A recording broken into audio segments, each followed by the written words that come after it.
Bord de la mer. Partie 1, les paysages de bord de mer.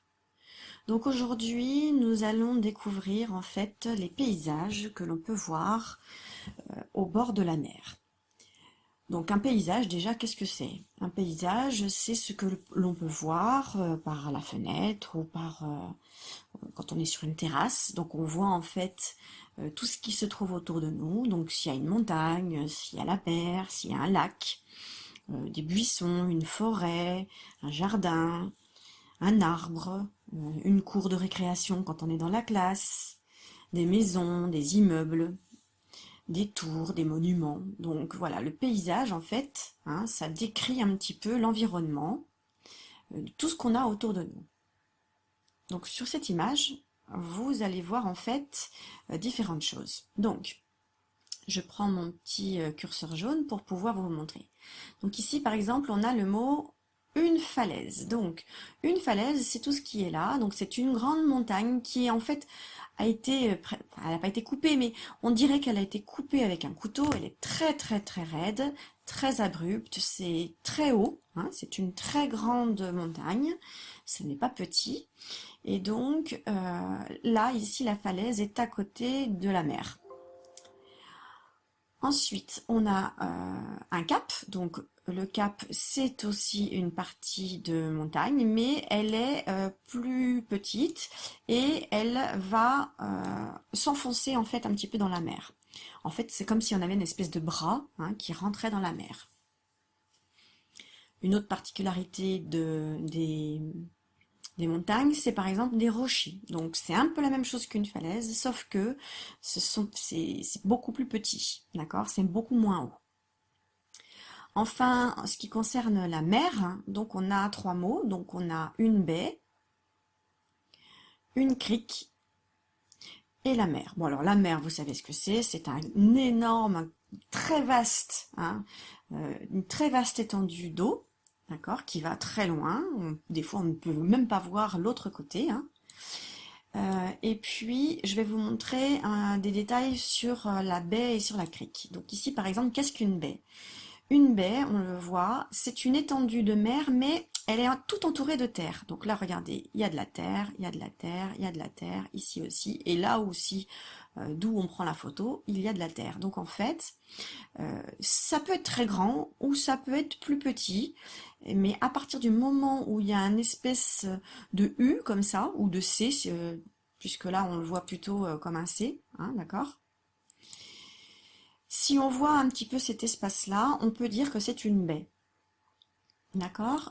Alors ensuite une crique, c'est la même chose, mais c'est une petite baie. Alors vous avez vu là, vraiment, elle est toute petite, hein. Je peux faire le tour en moins de 3 minutes. Alors que là, si je voulais faire le tour à pied, j'aurais beaucoup plus de temps à franchir. Donc, en fait, une crique, c'est une petite baie, d'accord, qui s'enfonce dans la terre, et puis donc ça forme un petit abri. On est tranquille ici, il n'y a pas beaucoup de vagues normalement. Et puis, alors, un mot qui n'était pas dans l'autre image, mais je vous l'indique quand même, c'est le mot calanque, hein. Donc, une calanque, c'est une petite crique étroite, vous voyez, très étroite, hein. On dirait pratiquement une ligne droite, comme ça, voilà. Et en plus, de chaque côté, c'est très escarpé. Et en fait, il y a des falaises un petit peu de chaque côté. D'accord? Donc voilà les différentes possibilités que l'on peut voir au bord de la mer. Il y en a d'autres. Donc par exemple, alors on a vu les falaises, hein, on a vu ça. Donc les falaises, c'est donc une montagne très abrupte, très escarpée, très droite, très haute, à côté soit d'une plage, soit directement sur la mer. Ici, on a des rochers, donc on en a des petits, hein. Les rochers, ce ne sont pas des falaises, c'est petit. Et on peut même en trouver au bord, là, d'accord, dans l'eau. Ensuite, on a deux autres moyens pour accéder à la mer. On a d'un côté les dunes. Donc les dunes, ce sont des petites bosses de sable qui ont été formées par le vent ou par la mer. Et puis, à côté, on a la plage, donc la plage traditionnelle, où il n'y a pas de rochers, pas de falaises. Voilà, c'est une plage comme on en connaît beaucoup au sud de la France. Donc on arrive, on va se baigner, et donc là, vous voyez, la grande étendue, ce n'est pas une baie, parce que là, c'est très très grand. Donc maintenant qu'on a vu ça, vous pouvez prendre votre fichier de Kimamila à la page 104. Je vous laisse faire pause si vous voulez. Et nous allons découvrir le paysage de la petite fille avec son tonton qui va au parc des 5 terres. Donc voilà, une photo du parc des 5 terres.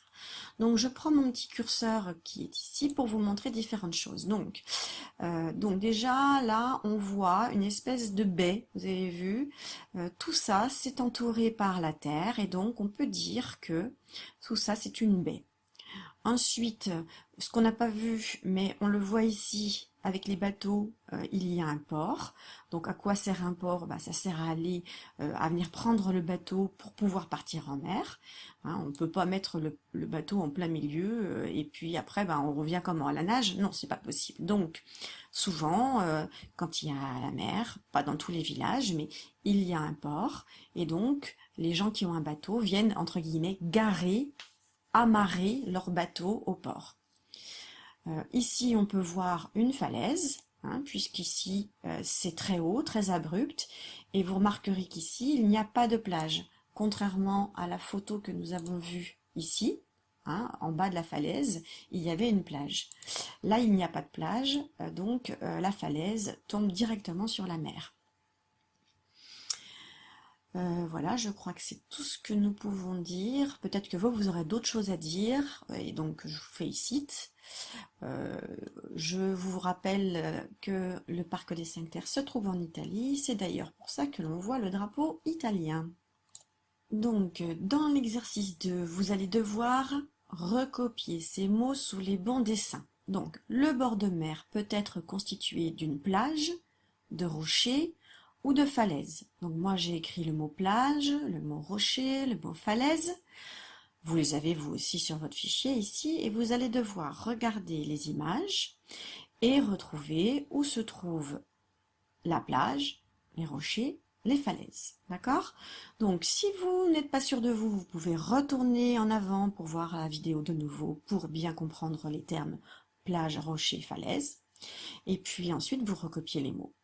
Attention, je vais montrer la réponse, donc vous pouvez faire pause. Ici, sur la première image, nous voyons des rochers, donc il fallait écrire le mot rocher. Ensuite, ici, nous voyons des falaises, il fallait écrire le mot falaise. Et enfin, ici, on a le mot plage, donc il fallait écrire le mot plage. Ensuite, dans le bilan, il est écrit « Les paysages de bord de mer peuvent être... Les côtes peuvent être des plages de sable, des rochers, des falaises. Donc, les paysages de mer, les paysages de bord de mer peuvent être tout simplement différents. Et vous recopiez et la séance est terminée.